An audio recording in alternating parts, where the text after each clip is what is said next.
حبايبي ازيكم عاملين ايه؟ يا رب تكونوا بخير. النهارده هنعمل مع بعض الشوريك بشكل مميز جدا بشكل الضفيره. طريقته سهله وبسيطه وسريعه، طعمه بيطلع تحفه حلوه قوي مع كوبايه شاي بلبن او شاي ساده. حلو جدا ان احنا نعمل منه كميه ونشيلها في الفريزر على التسخين على طول، بيملى البيت كله خير وبركه. ومهما كان المعجنات بتاعه البيت مكلفه فهي اوفر بكتير من اللي احنا بنشتريها جاهزه من بره. يلا بينا مع بعض نبدا نشوف ايه المكونات اللي احنا محتاجينها والطريقة ازاي.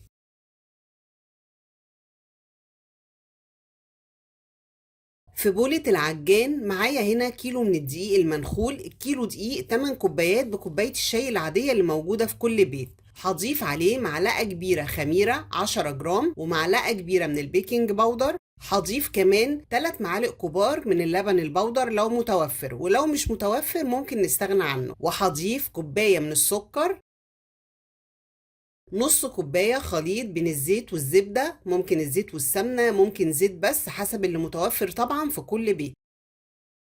وهضيف كمان 2 حبة بيض،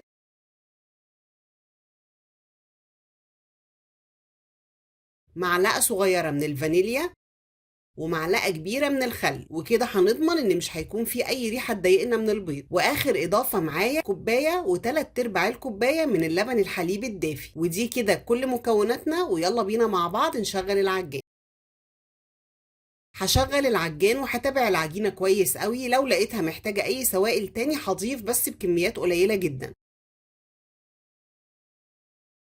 ولاني نسيت اضيف الملح فهضيف دلوقتي نص معلقه صغيره من الملح. وهكمل طبعا عجن. العجان هياخد معايا من 5 دقايق ل7 دقايق بالكتير، لكن لو ما عندناش عجان هنشتغل العجينه بايدينا، سهله وبسيطه جدا. هنعجنها كويس قوي لغايه ما نوصل لقوام يكون طري وناعم وفيها تلزيقه خفيفه. المكونات مظبوطه جدا والعجينه بتلم كويس قوي، مش محتاجه اضافه اي حاجه خالص. مستمره طبعا في العجن لغايه ما اوصل للقوام اللي انا عاوزاه. ودلوقتي هقفل العجان بقاله 5 دقايق شغال. ده القوام اللي انا عاوزاه، تكون العجينه فيها تلزيقه ولازقه في العجان زي ما احنا شايفينها، لكن مش بتسيب اي اثر على ايديا.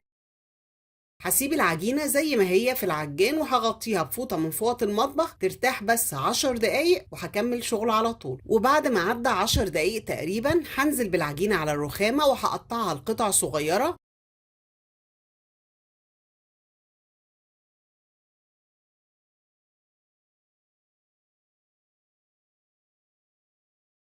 هنحاول ان تكون ايدينا مظبوطة وان كل قطعة تكون مقاس واحد. ولو عندنا ميزان بفضل طبعا ان احنا نشتغل بيه.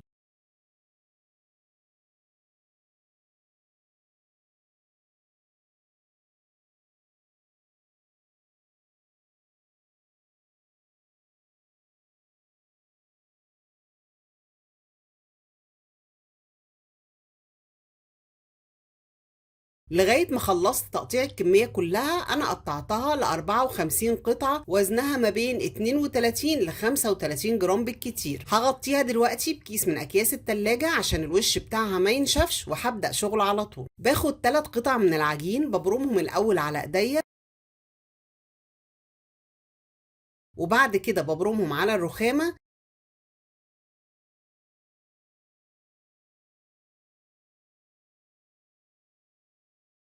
يبقى القطعة كلها سمك واحد لغاية ما اوصل لطول من 30 ل 35 سنتي بالكتير.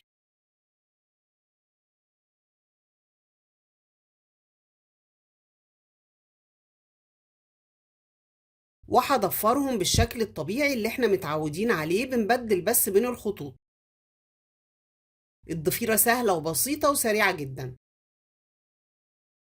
وبعد ما خلصت الضفيرة بضغط على الحواف بفردها وبلف الضفيرة حوالين بعضها بالشكل ده، والطرف الأخير بتنيه واخليه من تحت الضفيرة، وبنقلها على صينية دهنها دهنة خفيفة من الزيت. ويلا بينا نعمل مع بعض قطعة كمان. هاخد 3 قطع من العجين هبرمهم يبقى كلهم سمك واحد وطول واحد.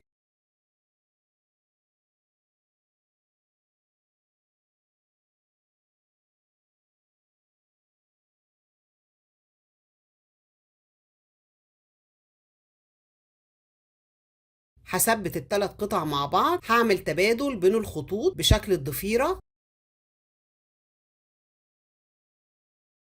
لغاية ما اوصل لاخر الضفيرة. بثبت الحواف بتاعتها كويس وبفردها، بلف الضفيرة حوالين بعضها بالشكل ده، وبقفل الطرف الاخير من تحت الضفيرة وبنقلها على صينية الفرن على طول، وبخلص الكمية كلها بنفس الطريقة دي.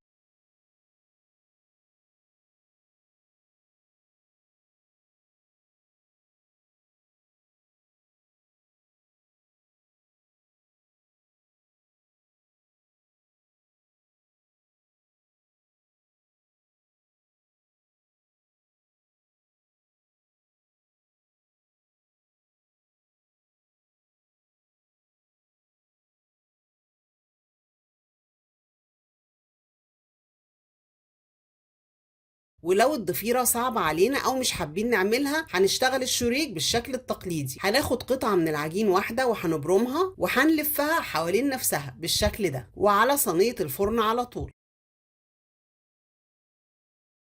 وبعد ما خلصت الكمية كلها، ما شاء الله سهلة وسريعة وما بتاخدش معانا وقت خالص. انا عملت 18 قطعة. هغطيها دلوقتي بفوط المطبخ وهسيبها تخمر من نص ساعة لساعة بالكتير، ونرجع نشوف شكلها ايه مع بعض. وبعد ما الفطاير خمرت معايا دلوقتي هلمعها بسائل التلميع. صفار بيضة ضايفة عليه معلقتين من اللبن الحليب ورشة خفيفة من القهوة سريعة الذوبان. هلمع بيهم وش الفطاير.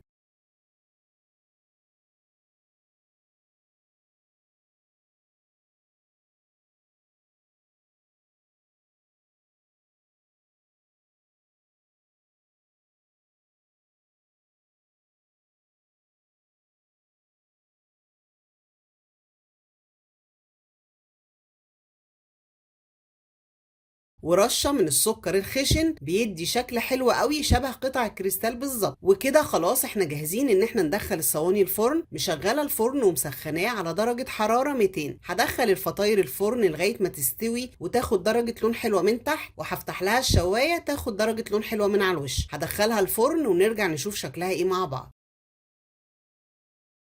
وبعد ما بخرج الفطاير من الفرن، ما شاء الله لونها وريحتها تحفة. بغطيها على طول بفوط المطبخ عشان تفضل معانا طرية.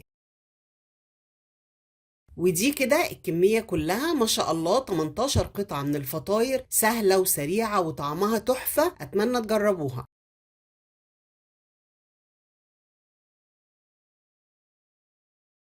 وده كده الشكل النهائي، والكمية كلها ما شاء الله سهلة وسريعة، بتملى البيت كله خير وبركة. شكلها حلو ولونها تحفة، قوامها حلو قوي وطعمها خطير. جربوها وهتعجبكم. نقدر نعمل منها كمية ونشيلها في الفريزر ونخرجها على التسخين على طول.